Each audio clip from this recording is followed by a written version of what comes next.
asking me to restart. There we go. Awesome.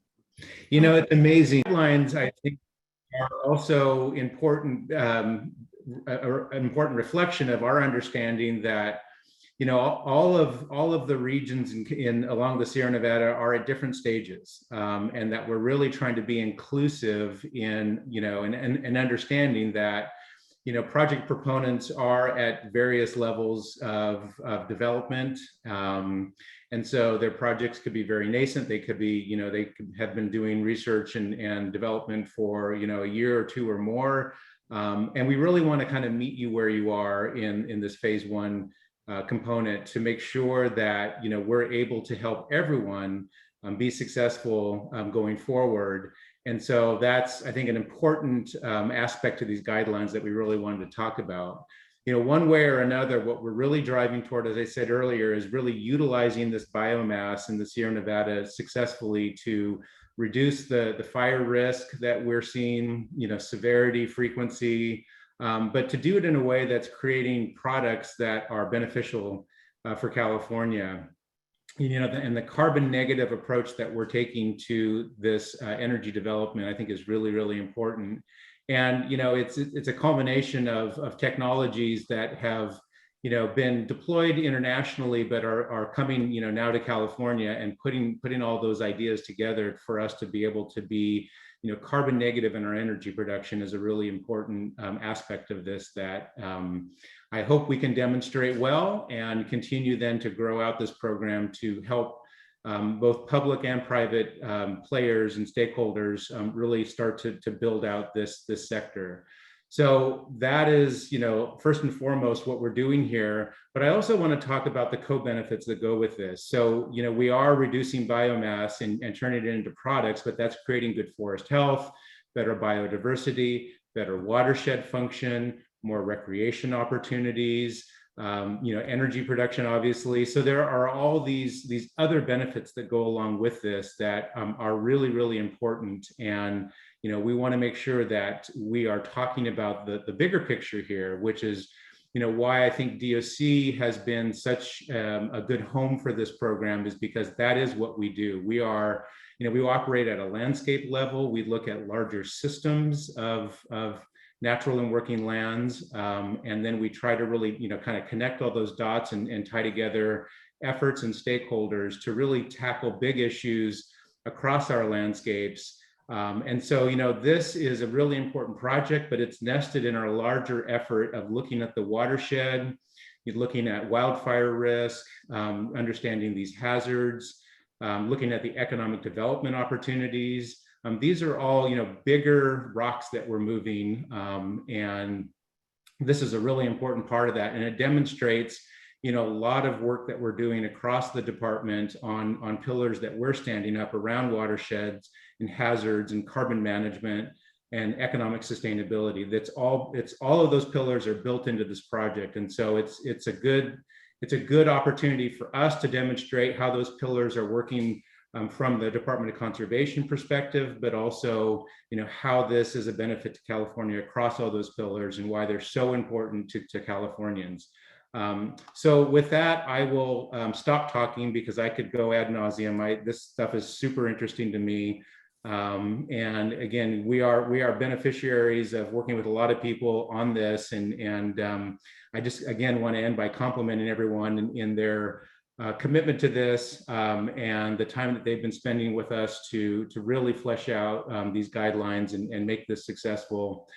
So with that, I'm going to hand it back to Elizabeth. And again, thank you for joining us today and your interest in this program. Thank you so much, David. We're grateful for your support as well. All right, so with that, we will dive into the presentation. We don't have Sarah, our professional facilitator, here this morning. She'll join us in probably about 20-30 minutes. So just as a heads up, I cannot see folks' hands or the chat when I'm presenting. So we will really probably just go through the slides without questions initially, and then move to questions again in the latter hour of our morning. This morning. So please do feel free to enter your questions in the chat or in using the Q&A function, and we can get to those following the presentation. But we wanted to get everyone on the same page as far as an overview of the solicitation draft right now. And again, a reminder for those of us who just joined, or those of you who just joined, this is a solicitation draft. It is a public draft for consideration. It is not yet live. So this is your opportunity to submit your comments and thoughts on how we have structured this document.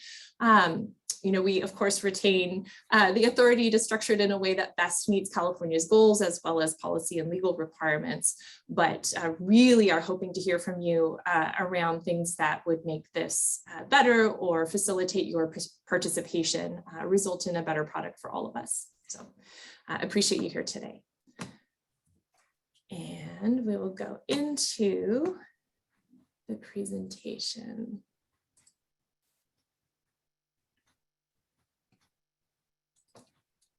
All right, so as I mentioned, we'll spend a few minutes on a program overview, and then I think just about all of the sibling agencies, boards, commissions who participated in developing this draft will be supporting the presentation of sections this morning. So we're really grateful to have you all here today to help out with that. We'll spend a little bit of time on eligibility and scoring, because I'm sure that's something that those of you listening today are interested in. And then, as I said, we hope to have at least an hour for discussion and to receive your questions. So this is pretty basic information. We received $50 million with the approval of this fiscal year's budget, passing for implementation on July 1st, last week and a half ago. There are requirements that come along with that, creation of hydrogen and or liquid fuel using forest biomass from the Sierra Nevada. The fuel produced must be carbon negative, including, of course, transit of that biomass as well as transit of the output fuel. And that fuel must be used in California. It does not say how it has to be used, just that it should be used in California to presumably offset fossil fuel utilization. This will be offered through a competitive solicitation while you're all here today. And we're offering it in two phases. Phase one, the draft solicitation that we're talking about today, will open, we anticipate, late August of this year. We anticipate awarding about 8 awards of up to $500,000. Phase two will open in winter of 2023. So December 23, maybe January 24. And we'll make 3 to 4 awards of $10 to $20 million each. So these aren't necessarily set in stone, but this is what we expect to do. And now into the solicitation breakdown, that first content section as far as the to be funded activities. So this is your budget. We want to understand your financial request and how you propose that awarded funding might be spent, if you will. Hey, Elizabeth, apologies for interrupting. Yeah, please, Rosaldo. There was a comment that we're not seeing, and I'm not seeing slides progressing. I think you are not in presentation mode. Okay, let me see here.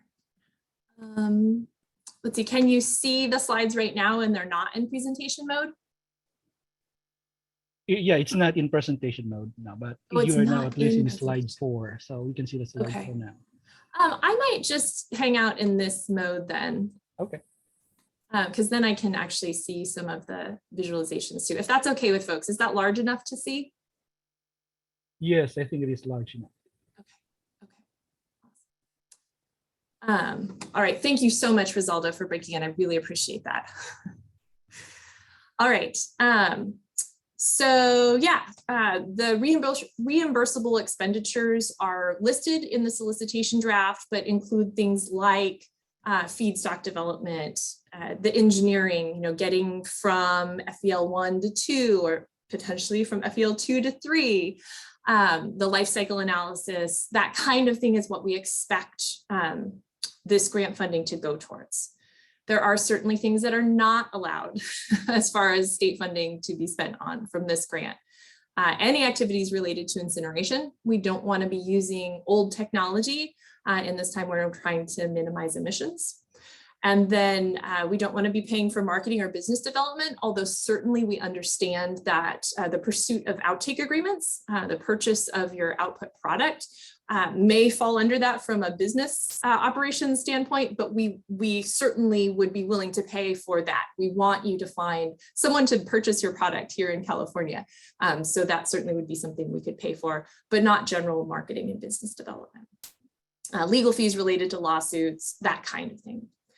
We're not requiring a match in this process, but we would like to see what other funding has been committed to your project, and certainly would consider more favorably those projects who have spent funds on this previously, no matter where those sources come from.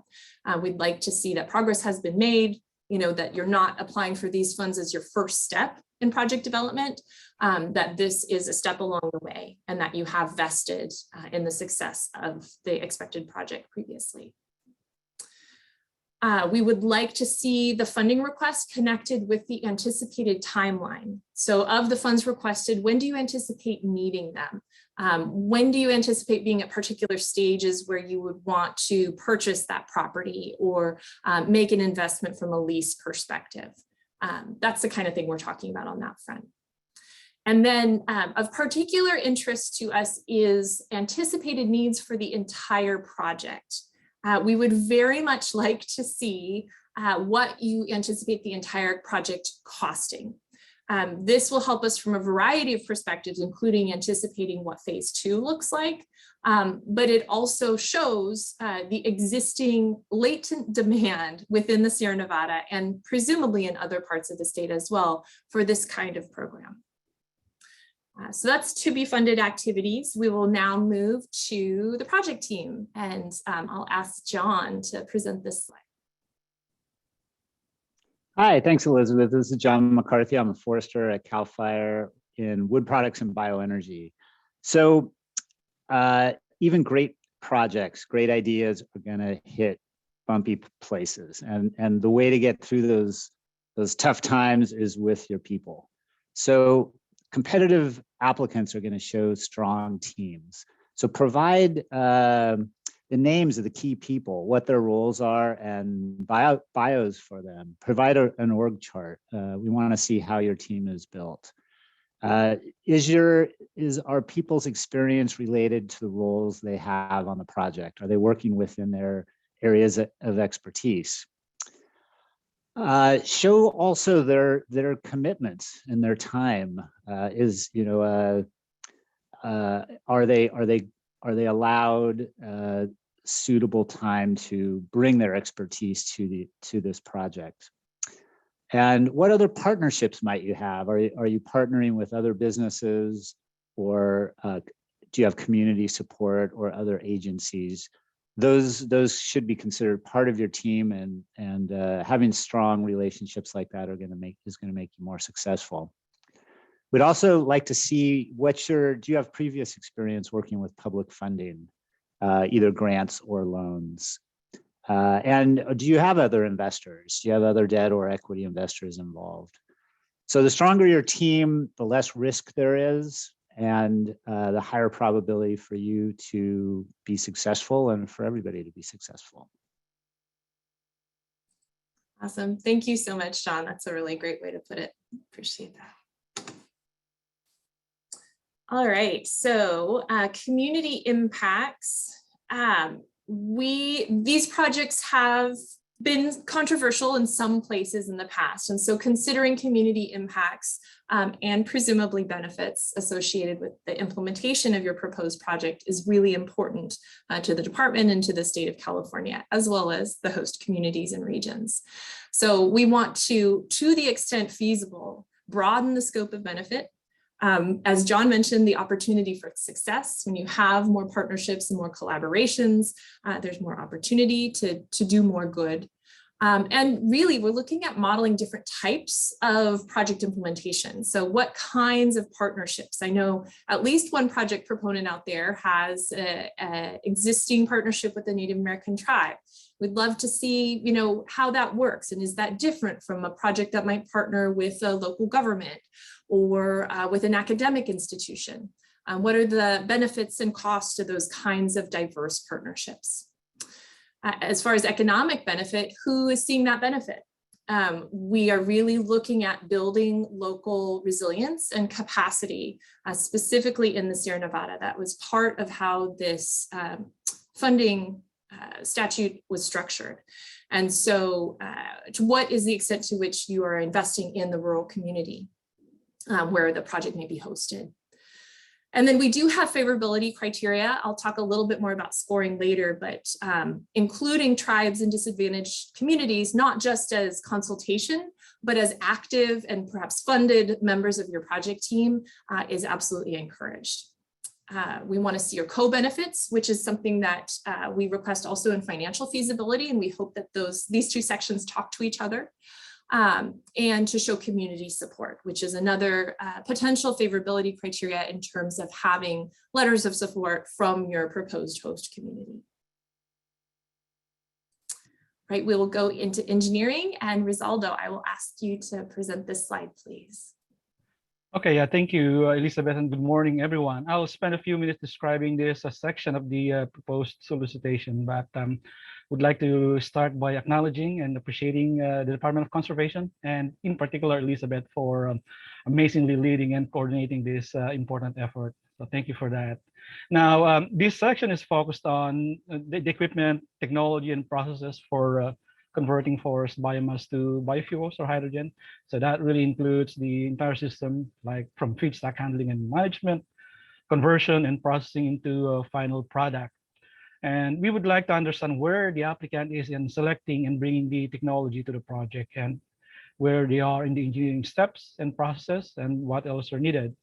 So obviously, this is not an R&D, and funding is proposed for technologies that are beyond laboratory demonstrations, so meaning technologies that are proven at a pilot scale or a TRL6 in the Department of Energy's TRL guidelines. And I encourage you to look at the link for that guideline in the draft solicitation.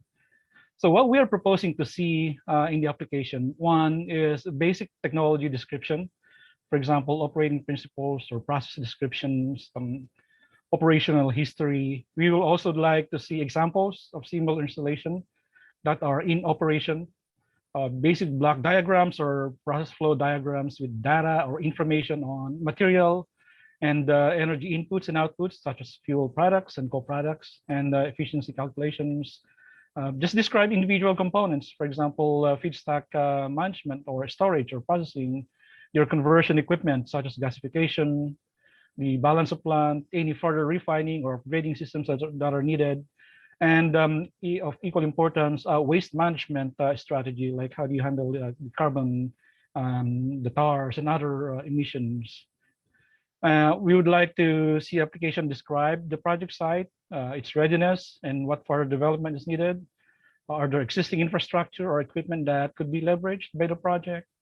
Is the site secured? For instance, I think the support letter from the site owner or the landowner would be good, and just a description of what else are needed to prepare. And then environmental footprint, just describe the impacts to water, air, and land resources, criteria and toxic air pollutants, other land requirements, and control technologies or mitigation measures. And finally, we would like applicant to include a preliminary techno-economic analysis. This is the analysis that include all those mass and energy balances that I talked about, uses of the energy like heating and cooling, cost reduction, estimated land or water usage. So just use available data that are available, like for example, known cost of the equipment, operation maintenance costs that you can find from existing or past information. I'll say that we will recommend applicant use any available tools or spreadsheet that are developed by other entities. For instance, use Davis, NREL, or CPUC, and just kind of include an explanation on why those tools are used and what assumptions are used.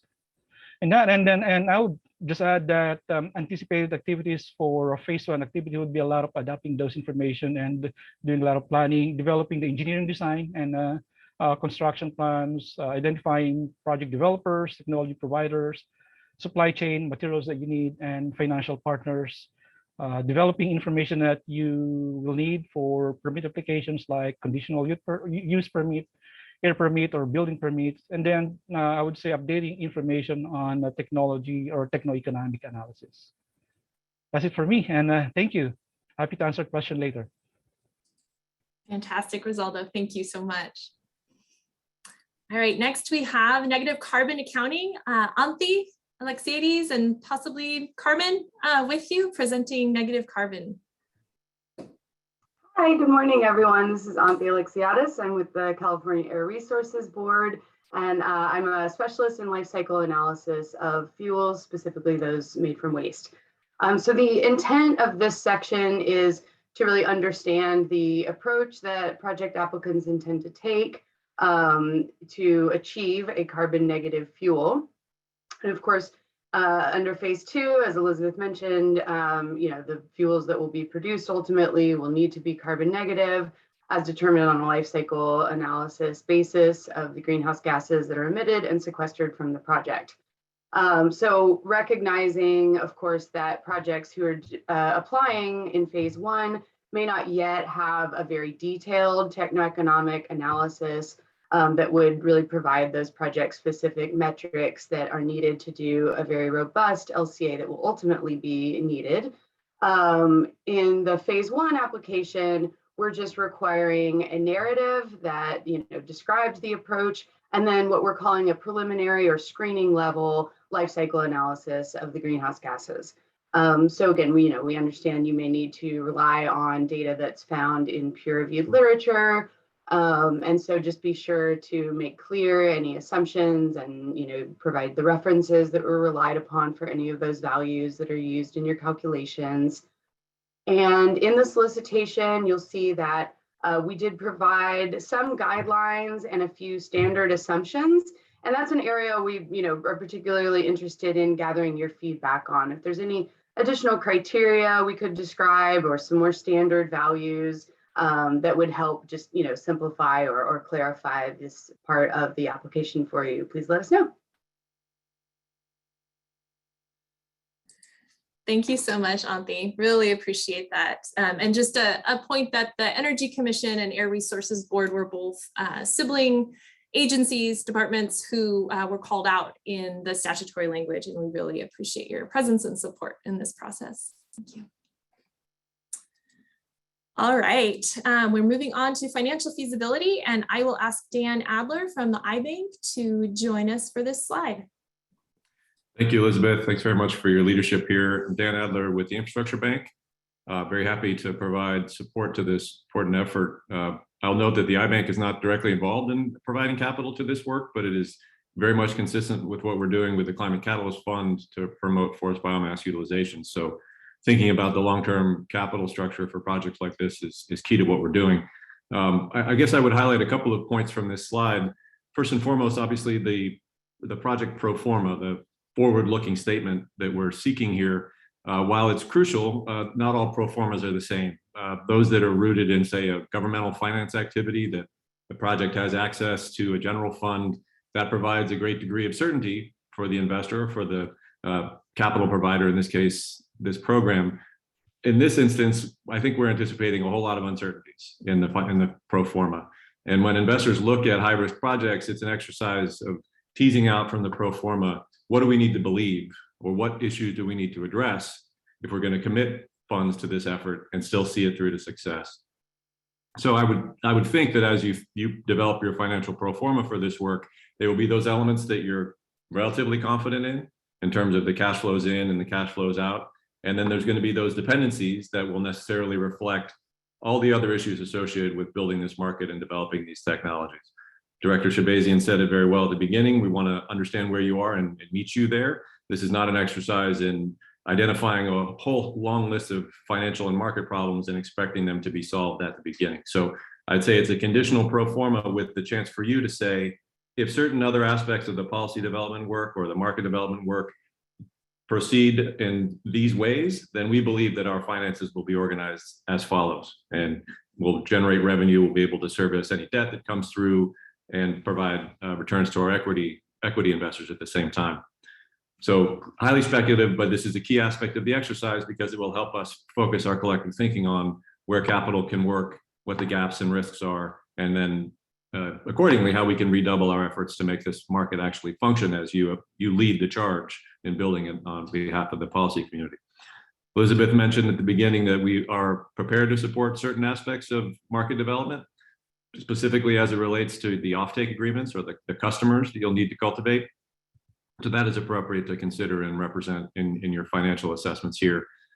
Close connection to the project co-benefits, obviously crucial. That's a theme I think you'll hear a lot as this work unfolds. How does the financing activity or the need to raise funds connect to what the community is expecting and community is providing? That's a chance to represent this numerically, even given what I described as necessarily a speculative part of this work. And then this last one is really crucial, the long-term CO2 sequestration efforts for carbon negativity.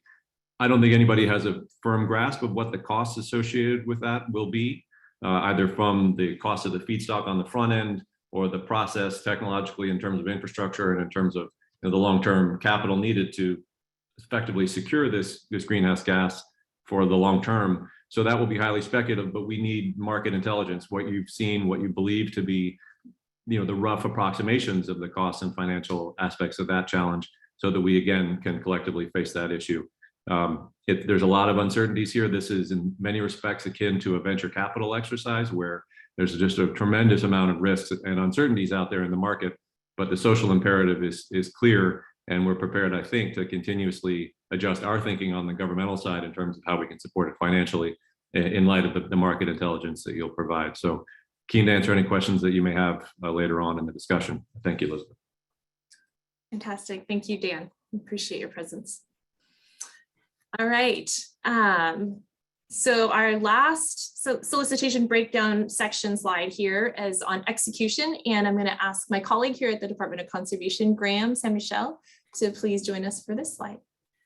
Good morning. Thanks, Elizabeth. I'm Graham Saint-Michel, and I am staff attorney with the Department of Conservation. So really the intent here is to sort of prompt applicants to be thinking or to address the legal readiness for project implementation. As everyone who's probably reviewed the solicitation sees, there's really a phase one and then there's a phase two.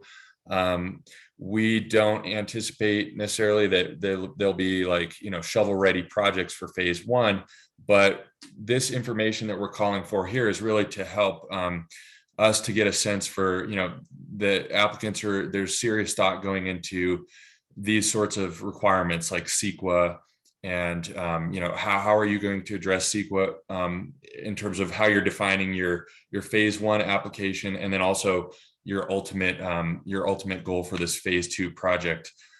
So we need to see like how you're thinking about that, and that can go from like identifying a lead agency to work with and what kind of permits you're going to be needing and we have these attachments that really kind of walk you through that. The CEQA compliance form, there's a lot of information in there, a lot of questions to get you thinking about that. And then this permit approval status form, both of those we're requiring at this stage. And like I said, we understand, especially with the permits, that might not be fully developed, but starting to think about that and what you have so far.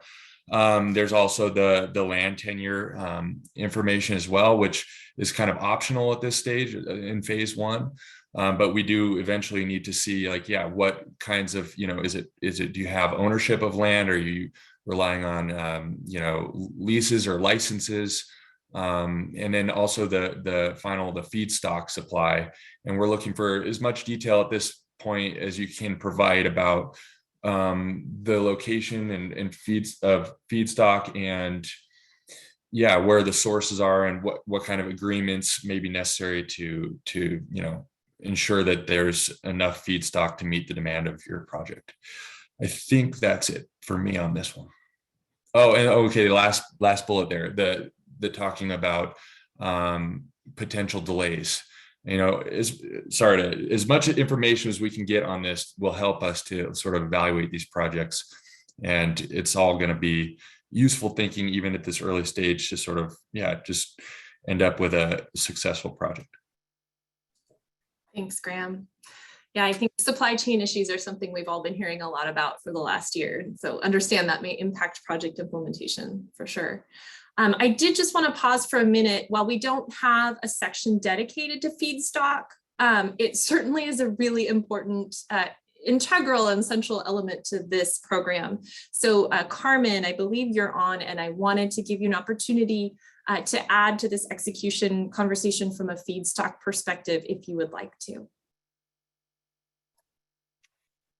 Sure, yeah, I think the most helpful thing would be for people to take a look at the table that's included in the draft solicitation. For the phase 1, we don't have a lot of detail that's being requested on feedstock information, basically just as much as is available at that stage, because we recognize that people might not have the site finalized or feedstock sources finalized.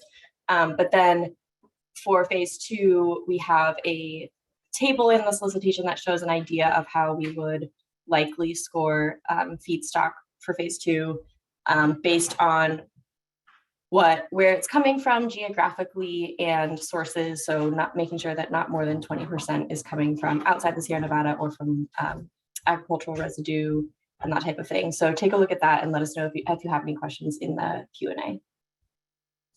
Awesome. Thank you for taking that on, Carmen, as for the moment. Appreciate that. All right, so now into some of the eligibility and scoring elements. We are welcoming all types of applicants. We're looking for, as John mentioned earlier, track record of success, collaboration with other diverse partners, and that benefits do accrue to the community. Certainly not in total. We understand that this is not maybe necessarily a nonprofit endeavor for the business interests represented here, but this should not harm the community or the state in any way, but should accrue benefit. The project's eligibility, of course, there's several sections of the draft solicitation that mention eligibility, but of course the feedstock source is important, as Carmen just mentioned. Infrastructure location, I want to highlight that the funding language does identify the Sierra Nevada as the location of the project, and that is all it says. We know that there are multiple components to these projects. There's the feedstock source, there's the actual facility that turns that into fuel, and then whatever carbon negative element or action you're proposing as part of the carbon negativity process. So it may be that all of those or a couple of those are located in the Sierra, and we are looking for your feedback on everything, but especially on that element. And the fuel produced and where it's used, of course, eligibility for that is liquid fuel or hydrogen used within the state of California, and then of course the carbon negativity of that fuel produced. Award timeline and phasing, as I mentioned, we're doing phase 1 and phase 2. Phase 1 is a development phase, so supporting the development of your project. We expect to release live guidelines for application at the end of August-ish, with 60 days to complete and submit that application due at the end of October. We'll probably consider and score those applications for 2 to 4 weeks. We then have a mandate to give those recommendations for funding to the legislature for 60 days prior to going into contracting. So it's likely the awards will be made public toward the end of November, but we would not necessarily begin contracting until end of December, beginning of January, in all likelihood. Those awarded resources should be expended within 12 months. And again, as Director Shabazian mentioned earlier, we are developing the solicitation purposefully broadly, and I'll go into that more in the scoring guidelines, because we know that many projects are at varying levels of development. Your technology is different, your partnerships look different, so we want to be able to cast a wide net to see what's out there and to provide to the state of California as many great examples for implementation as possible. As I mentioned, the phase 2 solicitation will go live in the winter of 23-24. I would anticipate releasing draft guidelines for stage 2 probably mid 2023, so about a year from now. The awards will be contingent in part on the stage of development. While we don't expect the awardees to have had a phase 1 award, certainly we will probably consider that favorably in stage 2 or phase 2 awards. And then important to note, I think, is that we expect to award implementation funds in phase 2 based on sort of a stage gate release. So in your application, we'll be asking you to identify maybe 4 or 5 different stages with metrics for success at each of those stages. And so when we go into contract, that will be part of your contract. And once you achieve one stage, we'll release the first tranche of funding, get into this next stage, we'll release the second tranche of funding, and so on. That's to ensure success, of course, and protect the public trust of these public funds. Application prep and submittal. Hopefully this isn't too complicated. We really did try to make this as straightforward as possible.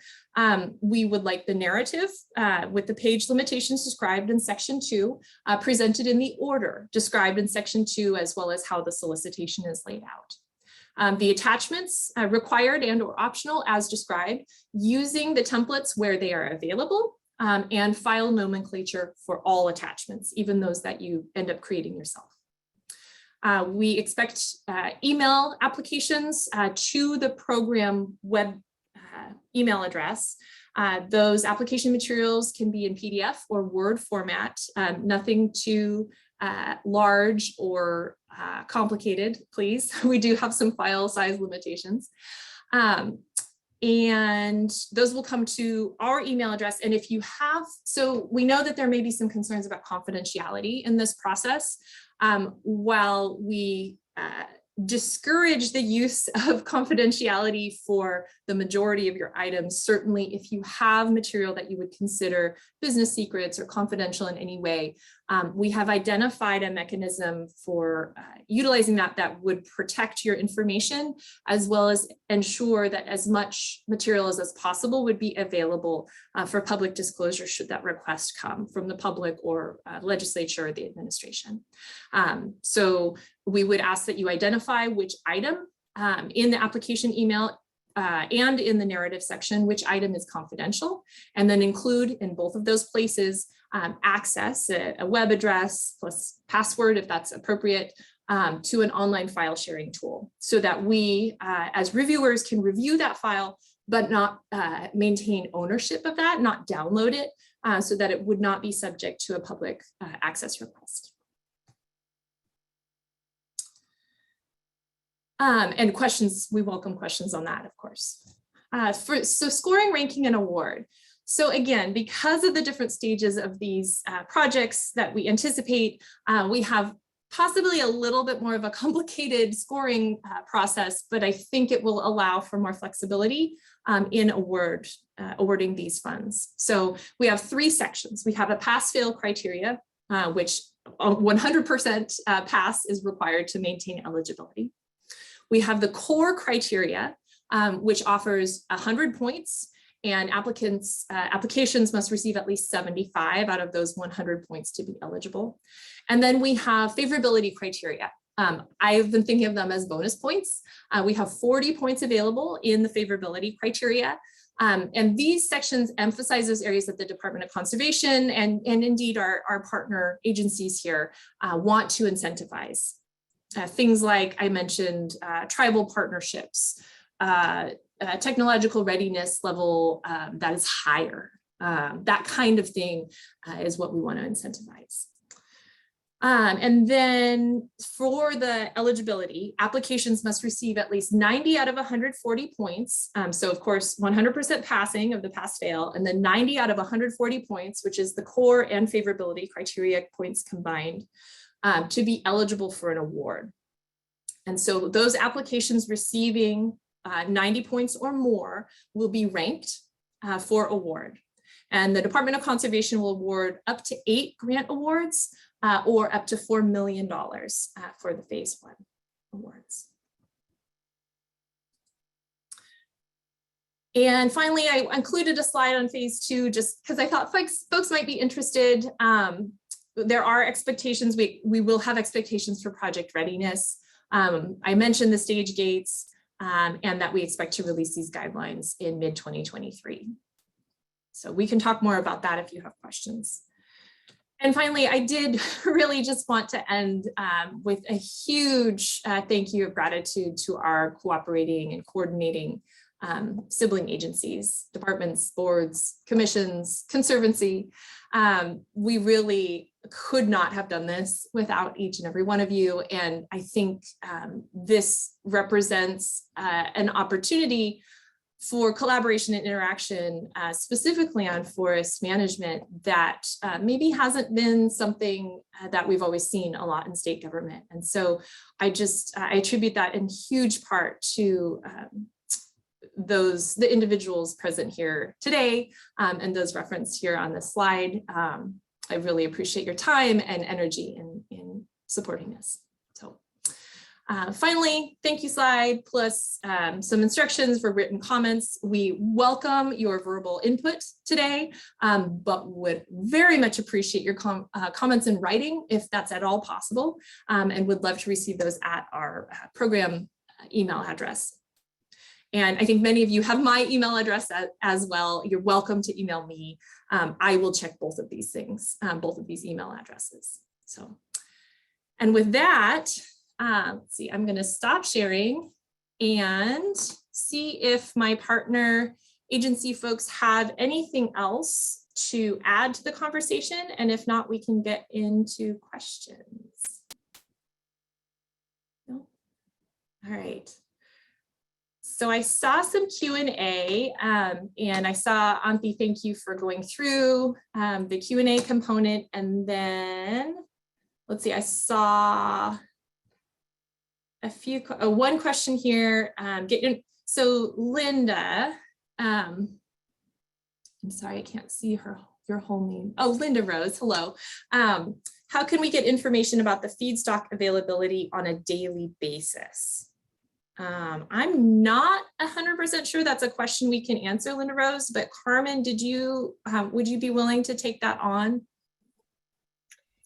Linda Rose, would you mind elaborating on what you mean by that question? And I can unmute you, Linda Rose. Hold on just a second. Let me find your name here.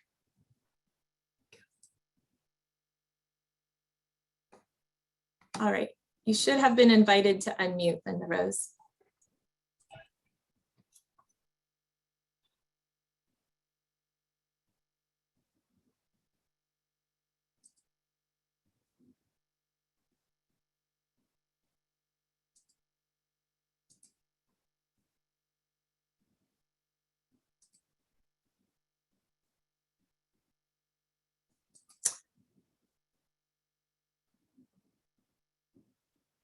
Linda Rose, I've sent the invitation to unmute. Are you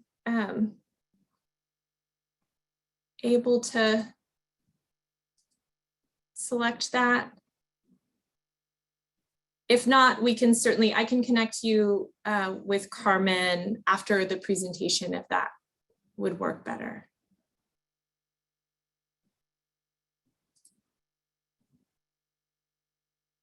Okay. I'm going to go to the next question. Linda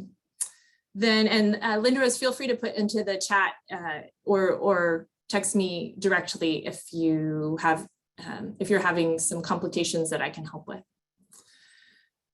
So Kieran Mitchell is asking about the presentation and video being available online. Yes, so we are recording this and have every intention of getting it on our program webpage, which I will drop into the chat when I get a chance here. And we will make the presentation available as well. Absolutely. Yeah.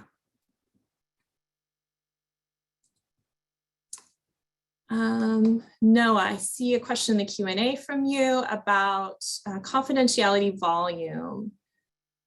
I prefer we send a link to the confidential volume that is not downloadable. Yes. So actually that would make it even easier if it was, if we were not allowed to download it, Noah, that would be perfect. Yes.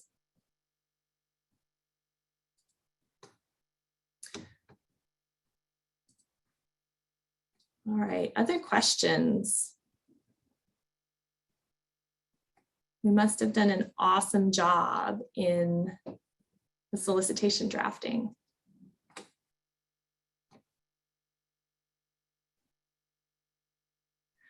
Linda, I see your comment earlier in the chat about asking for a track record.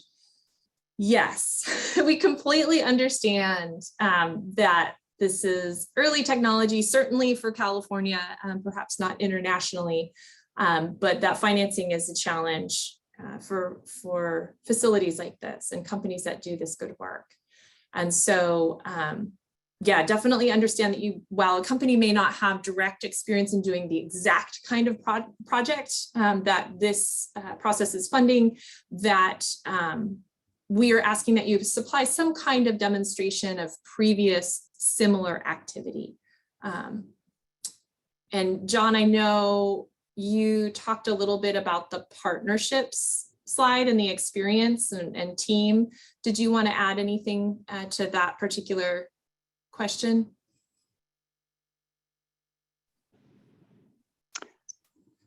I don't think I would add anything. Just, you know, to think about it as competitive and come up with something that's going to be stand out from other applications. Mm-hmm. That's great. Thank you. All right, I see that Noah has his hand up, so I'm going to try this again. Noah, I've just asked you to unmute. Great. Can you hear me? Yes. Awesome. Also, thank you so much for putting this together. This is helpful, and just really excited that DOC is moving fast on all of this. So a couple of questions. One, regarding the budget in the solicitation, it requests a detailed budget for the expenses being funded by the grant. We're considering just proposing our application would go towards one specific portion of, you know, the phase 1 project. Do you want still a full budget for all the expenses in phase 1, or do you just want to see the budget for the expenses for the section of phase 1 that we would be utilizing state funds on? Yeah, so good question. We know that these projects are more expensive than $500,000 in preparation. So we're not asking for formal cost share demonstration in phase 1.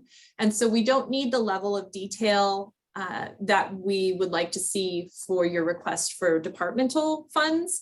But we would like to see maybe more in a lump sum form that you are progressing and expending funds on other components on, you know, parallel tracks that are required for implementation. Does that make sense? Yeah, so maybe like more of a general budget of everything else we're expending funds on, and then specific details on the portion that DOC would cover. That would be great. Okay. Great. And then second question, if I may. Yeah.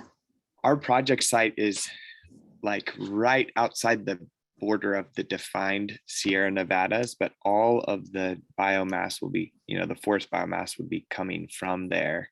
I looked at the map from the Sierra Nevada Conservancy, and it literally goes around our project site. So in that case, do we just explain kind of the utilization of biomass is all in the Sierra Nevadas and we're right on the border, or should we recommend a potential different definition of what Sierra Nevada looks like, or within a specific range? Or just thought if you have any thoughts on that or recommendations on that issue, we'd be interested in hearing about it. I really appreciate that question, Noah, because it's a question that we've struggled with. Obviously, the statutory language requires that this be done in the Sierra Nevada. We know that there are a number of projects that are being contemplated for implementation that may be just outside, like you say, maybe 20, maybe 40 miles away from that boundary edge. The intent in part of this program is to enhance rural economies. And so, you know, certainly we would like to see projects located in the Sierra. but understand that there may be zoning or transit or just other things that make another location a better site. So what we would ask of all of you here today is, if you have, since we're in the stage of a public draft and asking for your comments on that draft right now, if you have suggested language about how to structure that component of the requirements so that we can be more inclusive and again, achieve more success for the state of California, we would like to see some of that language suggested if you're comfortable doing that. Great. That answers my question. Appreciate it, Elizabeth. Great. Thank you, Noah. All right. And I see we have some comments in the Q&A. Anthi, there's a question about the LCA, Andrew Kohler's question. Would you mind taking that one? Oh, it just disappeared. Maybe you already took it. Yes, I just responded in writing. Thank you. Awesome. Thanks, Anthi. That's great. Let's see, Sutton, I see your question on the financial model and project model. And let's see.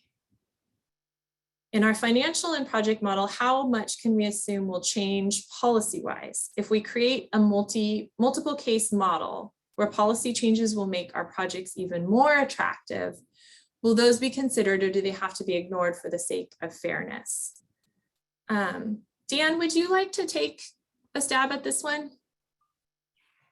Yeah, I mean, there's the financial aspect of that question, and then there's the the larger policy issues, which I probably shouldn't speculate too much on. But I think a pro forma in a case like this that has multiple trajectories based on certain potential changes in the market or in the policy environment would make sense, and I would encourage everybody to think about that, particularly if there's something that is just not a financeable issue. There's certain things that if we don't figure out how to extend the carbon capture infrastructure, for example, or get risk regimes around long-term storage of greenhouse gases right, there's not a financial solution to that. So I do feel like those sort of dependencies would be worth highlighting. And in the course of that, it would reveal where maybe the policy community needs to redouble its efforts. I think that's useful intelligence. Whether that goes to how the individual proposal is evaluated, that's not my area to speak to, but as a lender or investor, I would like to understand what those macro risks or considerations would look like. Thanks, Dan.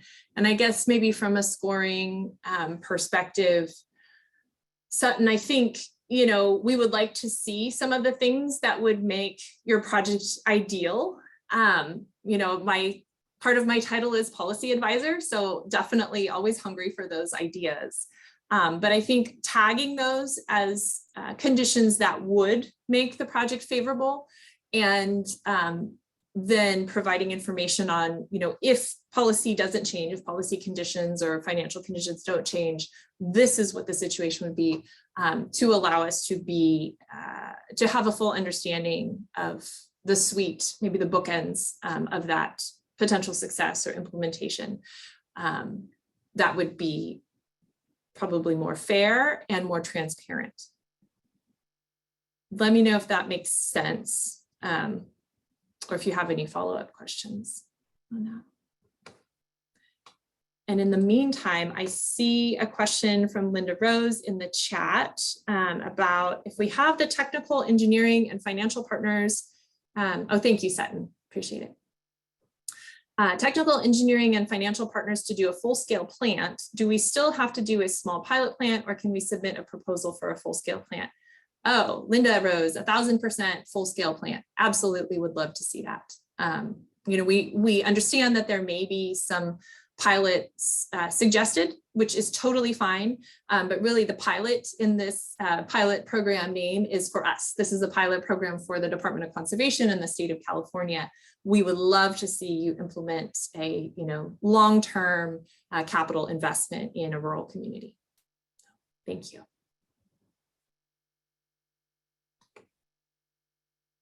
I don't see any additional questions at this point. And we're only just at an hour, so we certainly have time for more questions if people have them or would like to talk through proposed language.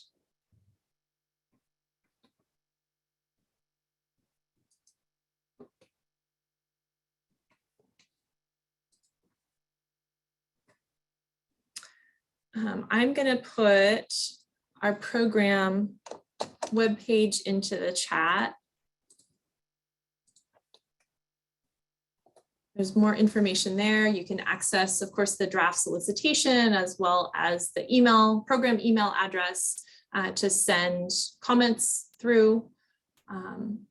I check that. So if you, I should add too, if you would like to schedule a conversation with us, with the project team or like with Graham and I to talk through project conditions and how the solicitation might accept or reject components of your solicitation or your proposal concept, we'd be happy to do that. We are willing to do that anytime before the solicitation goes live, so before the end of August. If you are interested in setting up a conversation like that, please do reach out and we can make that happen.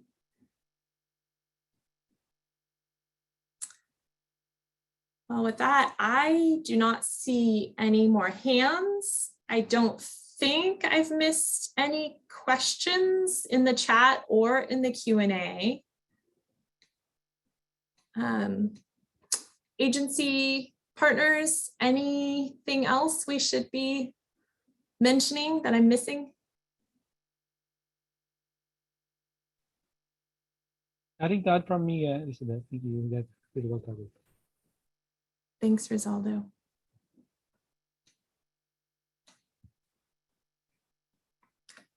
All right. Well, I do love efficiency, so thank you. But I also want to be sure that we answer all of your questions to the extent that we possibly can. So please do reach out if you have any lingering questions or would like to have a more in-depth conversation about your specific project. And we look forward to hearing from you. Many thanks. Thank you, Dan and John, Graham, Anthi, Rosaldo, and Carmen. Yeah. Enjoy the rest of your day, everyone.